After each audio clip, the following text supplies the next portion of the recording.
आप पे तो सीधे आरोप लगा रहे हैं ना कि आप उनकी महिला प्रवक्ता जो है, दलित महिला प्रवक्ता है, उनको बोले थे कि 200 वाली है, कपड़ा खोल के रोड पे घुमाएंगे। आशुतोष कुमार जो हमारी महिला प्रवक्ता दलित प्रवक्ता है, नंगे सड़क पे घुमाएंगे। ये शूर्पणखा लोग को जो बनाए हुए हैं प्रवक्ता, ये जो ताड़का लोग को जो बनाए हुए हैं प्रवक्ता, पहले तो इन पर कार्रवाई करें। जो गली गली घूम घूम कर, हर मीडिया में घूम घूम कर ये दूसरे की माताओं बहनों को जो गालियां दिया करती हैं, नाश मनुज पर छाता है तो पहले विवेक मर जाता है। तेजस्वी यादव का नाश तय है 25 में, और इसीलिए ऐसे ऐसे लोगों को आगे प्रवक्ता बनाकर भेज रहे हैं कि तुम सबकी माँ की गाली दो। कांग्रेस की विधवा पता ना क्या क्या बोलते हैं, मोदी जी बोलते हैं कि 50 करोड़ वाली गर्लफ्रेंड, तो ये मोदी जी का ही बोया हुआ है। तेजस्वी यादव भी बोलते हैं और राहुल गांधी भी बोलते हैं। पत्रकार ने जब पूछा कि मांझी जी कह रहे हैं कि आप यादव नहीं गडेरिया हैं, तो उनको कहना चाहिए था ना कि नहीं हम यादव हैं, तो शीशा बंद करके गाड़ी में बैठ के चल गए। इसका मतलब है कि बात ठीक है। तो ये बात फिर से आप दोबारा याद दिला दी है, फिर इस बात से विवाद हो जाएगा नहीं है, एक बार पूछ लीजिएगा तेजस्वी जी से, वही बता देंगे कि वो यादव नहीं गडेरिया है। एक बार पूछिएगा कि भाई आपको लोग गडेरिया कर रहे हैं कि ये सच्चाई क्या है, जरा बताइए। बिहार में मोदी जी की मां को गाली देने के बाद में बिहार में जो है कि बिहार बंदी का ऐलान किया गया, और उसके बाद महिला मोर्चा के साथ साथ बिहार बंदी के ऐलान के साथ बिहार बंदी अच्छे तरीके से किया गया, और उसके बाद वो तमाम बिहार बंदी का वीडियो भी वायरल हुआ। और आप लोगों को और एक बात बता दें, तेजस्वी यादव जो है कि आशुतोष कुमार का फोटो लेके और आशुतोष कुमार का फोटो दिखा रहे हैं, बोल रहे हैं कि ये हमारी प्रवक्ता जो कि दलित प्रवक्ता है उन पे अभद्र टिप्पणी करते हैं। बाकी आशुतोष कुमार जी के साथ हैं, इनसे बात करेंगे। पहले तो आपका बहुत बहुत स्वागत है। बहुत धन्यवाद। अच्छा, आज बिहार बंदी रहा, बिहार बंदी का तमाम वीडियो भी वायरल हुआ, आप भी देखे होंगे। और साथ साथ में तेजस्वी यादव आप पे भी आरोप लगा रहे हैं कि मोदी जी उनसे मिल रहे हैं जो हमारी दलित महिला प्रवक्ता पे आरोप लगाते हैं और बोलते हैं कि ये तो 200 वाली है। क्या बोलेंगे दोनों बातों पे? देखिए, वो तो वही वो मगही में कहावत है कि चलनिया दूसरे सूप के जेकरा में अपने 77 को छेद है। जिनके पूरे पार्टी में यही इतिहास से भरा हुआ है आज तक। शिल्पी जैन, चंपा विश्वास, सब घर की महिलाओं तक, जो घर की महिलाओं को सम्मान नहीं किए, वो आज दूसरे के माता बहन के सम्मान की बात कर रहे हैं। जो अपने घर की बहू को आधी रात को बाल पकड़ के रोड पे निकाल दिए पीट कर, और वो आज कह रहे हैं कि महिलाओं का सम्मान हम लोग करना जानते हैं, या दूसरों पर आरोप लगा रहे हैं। लेकिन आप पे तो सीधे आरोप लगा रहे हैं ना कि आप उनकी महिला प्रवक्ता जो है, दलित महिला प्रवक्ता है, उनको बोले थे कि 200 वाली है, कपड़ा खोल के रोड पे घुमाएंगे। देखिए, दलित महिला होना या महिला होना इस बात का द्योतक नहीं है, या इस बात का अधिकार नहीं मिल जाता है कि आप खुले मुंह किसी को भी गाली दीजिए। राक्षसी प्रवृत्ति वाले व्यक्ति की स्वीकार्यता इस बिहार में नहीं है, इस देश में नहीं है। हम लोग राम को मानने वाले लोग हैं, हम लोग कृष्ण को मानने वाले लोग हैं, हम लोग ताड़का और पूतना और शूर्पणखा को मानने वाले लोग नहीं है। तो ये शूर्पणखा लोग को जो बनाए हुए हैं प्रवक्ता, ये जो ताड़का लोग को जो बनाए हुए हैं प्रवक्ता, पहले तो इन पर कार्रवाई करें। जो गली गली घूम घूम कर, हर मीडिया में घूम घूम कर ये दूसरे की माताओं बहनों को जो गालियां दिया करती हैं, पहले इनको 2-4 सभ्य लोगों को लाएं। तो सभ्य लोग 2-4 बढ़िया पढ़े लिखे लोग भी हैं, तो उनकी बेइज्जती हो जाती है। अच्छा, आज बिहार बंदी रहा, तो बिहार बंदी में जो है कि एक एम्बुलेंस का भी वीडियो वायरल हुआ। बिहार बंदी में एम्बुलेंस को नहीं जाने दिए लोग, कुछ देर बाद हालांकि बात विवाद हुआ, उसके बाद एम्बुलेंस को जाने दिया गया। उसके बाद हम कवरेज भी कर रहे थे, तो वहां पे लोग बोले कि भैया ये बीजेपी का बिहार बंदी है, या ये आम जनता का बिहार बंदी है, ये आरजेडी का बिहार बंदी नहीं है कि यहाँ पे गाड़ी का शीशा फूटेगा, दुकान तोड़ा जाएगा। ये दोनों बातें हुई, एक तरफ एम्बुलेंस को नहीं जाने दिया गया और एक तरफ ये भी बात आई कि ये आरजेडी का नहीं है कि गाड़ी का शीशा फूटेगा। आज पूरे बिहार में एक भी मामला ऐसा नहीं दिखेगा आपको जिसमें कहीं गाड़ियों का शीशा टूटा हो, कहीं किसी महिला के साथ अभद्रता हुई हो, कहीं किसी दुकानदार को लूटा गया हो। लेकिन ये सारी चीजें राजद की बंदी में दिख जाती हैं। हाँ, एक दो यदि नासमझ कार्यकर्ता यदि सड़कों पर इस तरह की गलती की है, तो हम उनसे भी अपील करेंगे कि हमारे अपनी पार्टी में और राजद पार्टी में बहुत फर्क है। तो शीर्ष नेतृत्व के तरफ से ऑलरेडी ये जब निर्देश दिया जा चुका है कि भाई हम लोग एम्बुलेंस को, मरीज को, लाचार को रास्ता देंगे, हम लोग उन्हें रोकेंगे नहीं। ये किसी को अपनी ताकत दिखाने के लिए बंदी नहीं थी ना, ये बंदी माताओं बहनों ने अपील की थी, ये महिला मोर्चा के लोगों ने अपील की थी, ना कि मेन विंग के लोगों ने अपील की थी। महिला मोर्चा के हमारी माताओं बहनों ने अपने सम्मान के लिए, एक माँ के सम्मान में उन्होंने सड़कों पर उतरने का काम किया। इसीलिए हम लोग जबरन राजद की तरह बंदी नहीं करा रहे थे, हम लोग स्वेच्छा से लोगों से अपील कर रहे थे कि भाई आप भी, आपकी भी माँ है, और इनके तरफ से बार बार माँ का अपमान किया जाता है। इसने आशुतोष कुमार की माँ को गाली दी, इन्होंने चिराग पासवान जी की माँ को गाली दी, इन्होंने प्रधानमंत्री जी की माँ को गाली दी, कल आप राष्ट्रपति को गाली दीजिएगा। इसलिए यहाँ की माताओं बहनों ने रोड पर उतरकर आज प्रतीकात्मक जिस प्रवक्ता के बारे में तेजस्वी यादव बोल रहे हैं, वही प्रवक्ता आपकी भी माँ के बारे में अभद्र टिप्पणी की थी, आपके बारे में चिराग पासवान के माँ के बारे में भी वो अभद्र टिप्पणी की थी। तो उस समय तेजस्वी यादव को नहीं लगा, लेकिन फिर वो जो है कि आपका पोस्टर लेके पूरा जो है कि बिहार में, पटना में भ्रमण कर रहे हैं, पूरा मीडिया में दिखा रहे हैं आपका पोस्टर ले लेके। देखिए, जब नाश मनुज पर छाता है तो पहले विवेक मर जाता है। तेजस्वी यादव का नाश तय है 25 में, और इसीलिए ऐसे ऐसे लोगों को आगे प्रवक्ता बनाकर भेज रहे हैं कि तुम सबकी माँ की गाली दो।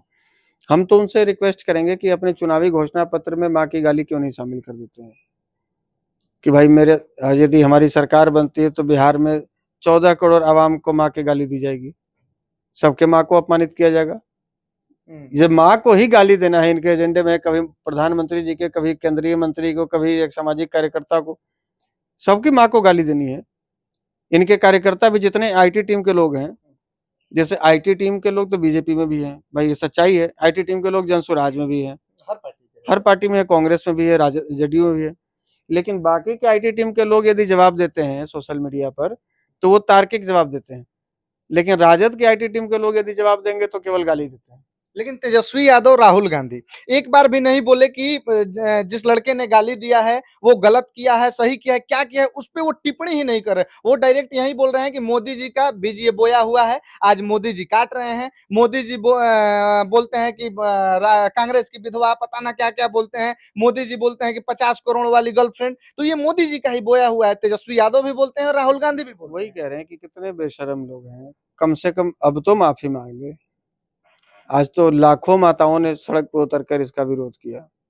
अब तो कम से कम एक बार कह दें कि भाई हमारे कार्यकर्ता से गलती हुई है, हमसे गलती हुई है। वो तो अपना कार्यकर्ता मान ही नहीं रहे हैं उस लड़के को। बात वहीं खत्म हो जाती है। लेकिन वो क्या है कि वो उसका डिफेंड कर रहे हैं। वो ये तो उसकी रक्षा में खड़े हैं, ये तो उसका बचाव कर रहे हैं। नहीं, बोल तो ये भी रहे हैं कि आप पकड़ लें उसको तो सजा दे दीजिए, आजीवन कारावास कर दीजिए। आप लोगों की सरकार है, आप लोगों का सत्ता है। सजा तो मिलेगी ही मिलेगी। वैसे भी आप कार्यकर्ताओं के बलि चढ़ा चढ़ा के ही आपके पिताजी शासन किए हैं, और फिर किसी कार्यकर्ता को आप तो आज एक कार्यकर्ता से गाली दिलवाए, वो जेल चला गया। अब तो राबड़ी जी को नहीं भुगतना पड़ेगा ना, भुगतेगी उसकी माँ। लेकिन उसको बढ़ाया चढ़ाया कौन? तेजस्वी जी और राहुल जी। ना तो सोनिया जी को भुगतना पड़ेगा, ना राबड़ी जी को भुगतना पड़ेगा, जिसका बेटा गया है उसकी माँ को भुगतना पड़ेगा। और ऐसे ही जब लालू जी का आप इतिहास देखेंगे, राजद का इतिहास देखेंगे, तो आपको समझ में आ जाएगा कि न जाने कितने कार्यकर्ताओं की ये बलि चढ़वा दिए लोग अपनी सत्ता के लिए। न जाने कितने अपने जाति वालों को बलि चढ़वा दिए, दलितों की बलि चढ़वा दिए, पिछड़ों की बलि चढ़वा दिए, अगड़ों की बलि चढ़वा दिए, और ये केवल अपनी सत्ता के लिए। तो ये कार्यकर्ता के थोड़ी हैं। ये तो कार्यकर्ता यदि उस जगह पर यदि पीट पीट कर कोई मार देता तो ये आरोप लगाए थे कि भाई इनको और बड़ा मुद्दा मिल जाता कि भाजपा वालों ने पीट पीट कर मार दिया हमारे कार्यकर्ता को। इनको तो बेटा जिसका जाता उसका न जाता, इनको क्या तकलीफ? अच्छा, मोदी जी वीडियो कॉन्फ्रेंसिंग में एकदम लगता था कि भावुक हो गए हैं और माँ के बारे में बोल रहे थे। तो क्या लगता है, माँ तो सबकी होती है, यादव लोगों की भी माँ है, और आरजेडी बोलती है, तेजस्वी यादव बोलते हैं कि यादव हमारा है और यादव को हम लेके चलते हैं, यादव का नेतृत्व हम भी करते हैं। तो क्या लगता है इस चुनाव में यादव की माँ बहनें, वो लोग तेजस्वी यादव को अब की करारा जवाब देंगी? देखिए, जो जिसके भी हृदय में एक माँ के प्रति सम्मान है, महिला के प्रति सम्मान है, उनको निश्चित ही करारा जवाब देना चाहिए, निश्चित ही करारा जवाब देना चाहिए। और ये जो यादवों का नेतृत्व जो ये बार बार करते हैं, ये तो गडेरियों का नेतृत्व करें तो ज्यादा अच्छा है। ये कौन सा नया बात बोल रहे हैं? ये तो बोलते हैं कि हम यादव हैं। ये मैं नहीं कह रहा, ये पूरा बिहार जानता है। ये सबसे वरिष्ठ नेता अभी हमारे बिहार में है, और अपने एनडीए गठबंधन के सहयोगी हैं, आदरणीय केंद्रीय मंत्री, पूर्व मुख्यमंत्री जीतन राम मांझी जी। ये उन्होंने भी कहा है। भाई लालू जी से पूछिए। भाई एक पत्रकार ने जब पूछा कि मांझी जी कह रहे हैं कि आप यादव नहीं गडेरिया हैं, तो उनको कहना चाहिए था ना कि नहीं हम यादव हैं, तो शीशा बंद करके गाड़ी में बैठ के चल गए। इसका मतलब है कि बात ठीक है। तो ये बात फिर से आप दोबारा याद दिला दी हैं, फिर इस बात से विवाद हो जाएगा। नहीं है, एक बार पूछ लीजिएगा तेजस्वी जी से, वो भी बता देंगे। कि वो यादव नहीं गडेरिया है। एक बार पूछिएगा कि भाई आपको लोग गडेरिया कर रहे हैं कि ये सच्चाई क्या है, जरा बताइए। तो फिर पूरा यादव का नेतृत्व बिहार में कैसे करते हैं और बोलते हैं पूरा यादव हमारे साथ है। पूरा यादव उनके साथ में है तो नित्यानंद राय जी कौन है? पूरा यादव उनके साथ है तो नंदकिशोर यादव जी कौन है? पूरा यादव उनके साथ है तो रामकृपाल यादव जी कौन है? ये सब यादवे न है, ये सब कृष्ण के ही वंशज है ना। ये भी तो अपने आप को कृष्ण के वंशज बोलते हैं।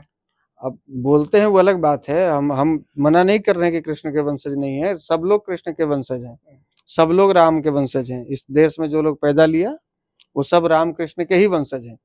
भिखारी ठाकुर के गाना वो है ना कि हमारा मतलब वो गाने का बोल कुछ और है, लेकिन हम अपने हिसाब से कह रहे हैं कि हमारे इस देश में राम और कृष्ण हमारे पूर्वज हैं और हमारे बाप दादा की यही कहानी है। भिखारी ठाकुर भोजपुरी में एक गाना बनाए थे अपने देश के ऊपर, वो उसमें इस बात का जिक्र किए हैं कि जाहू जाहू भैया हो विदेशी हिंद देखिया हो, जहां ऋषि चारों वेद गावे रे बटोहिया। उसी में इन्होंने कहा है कि राम जैसन कृष्ण जैसन मोर बाप दादा के कहानी रे बटोहिया। तो भिखारी ठाकुर भी कह रहे हैं कि मेरे बाप दादा तो राम और कृष्ण जैसे थे, तो इस देश में जो लोग भी पैदा लिया है वो सब राम कृष्ण के ही वंशज हैं। तो जाति के नाम पर राजनीति करना ये गलत है। अच्छा, तो क्या लगता है इन लोगों को जो मोदी जी के माँ को गाली दिलवाया गया कांग्रेस आरजेडी के मंच से, कोई दे कोई दिलवाए वो अलग बात है, लेकिन मंच जिसका था ये तो सच्चाई है कि आरजेडी और कांग्रेस का ही मंच था। तो इस वजह से बिहार की जनता में लगता है कि अब आरजेडी या कांग्रेस के प्रति नफरत की भावना या वोट उनको नहीं मिलेगा, ऐसा होगा कुछ? देखिए भाई, समझने वाली बात है, मंच और माइक न मिलने के कारण हर कार्यक्रम में हर पार्टी के कुछ न कुछ नेता नाराज हो जाते हैं। हर पार्टी में भाई मुझे मौका नहीं दिया गया बोलने का, मुझे मंच नहीं दिया गया, मुझे पोडियम तक नहीं पहुंचने दिया गया, लेक्चर स्टैंड तक मुझे चेहरा नहीं दिखाई दिया गया, मेरे हाथ में माइक नहीं थमाया गया। पुराने नेता वो नाराज हो जाते हैं। और यहाँ तेजस्वी और राहुल जैसे लोग, इतने बड़े नेता मंच पे आए हुए हैं, कितना प्रोटोकॉल होगा? बगैर इनकी मर्जी के कोई मंच के पास जाके माइक पकड़ के गाली दे दिया, ये संभव लगता है? कि सब लोग व्यस्त थे या माइक रखल था कि भाई जाओ आराम से अपना माइक उठाओ और गाली दो और निकल जाओ। ये लोग बोलते हैं कि हम लोग निकल गए थे वहां से, कोई बड़ा नेता नहीं था मंच पे उस समय। देखिए ये सब बहाना है, दरअसल ये लोग को गाली दिलवाना है, सबको गाली दिलवाना है और बाद में पहले से प्लानिंग था, ऑलरेडी प्लानिंग है, ऑलरेडी प्री प्लान्ड है। ये जिस बात को लेकर भी ये जो कह रहे हैं उसमें भी भाई आशुतोष जी ने ऐसे कहा, हाँ। उसमें भी प्लानिंग था इनका। पूरे कार्यक्रम में ये लोग सब लोग शामिल है, तेजस्वी जी शामिल है, संजय यादव शामिल है, मीशा भारती शामिल थे, सब लोग उसमें शामिल थे। और वो बैकवर्ड फॉरवर्ड करना चाह रहे थे, वो दाल गली नहीं इनकी, तो अब वो फोटो प्रिंट करवा करवा के दिखा रहे हैं, ये देखिए ये देखिए ये देखिए, तो दिखाते रहिए। चलिए, देखिए समय देने के लिए आपका बहुत बहुत धन्यवाद। और हमारे साथ बीजेपी नेता आशुतोष कुमार जी थे। बाकी आप लोग क्या बोलेंगे, आज जो बिहार बंदी का ये फैसला था या बिहार बंदी किस तरीके से रहा, आप लोगों ने भी देखा होगा। आप लोग अपनी राय प्रतिक्रिया जरूर दीजिएगा। बाकी आप सबका बहुत बहुत धन्यवाद।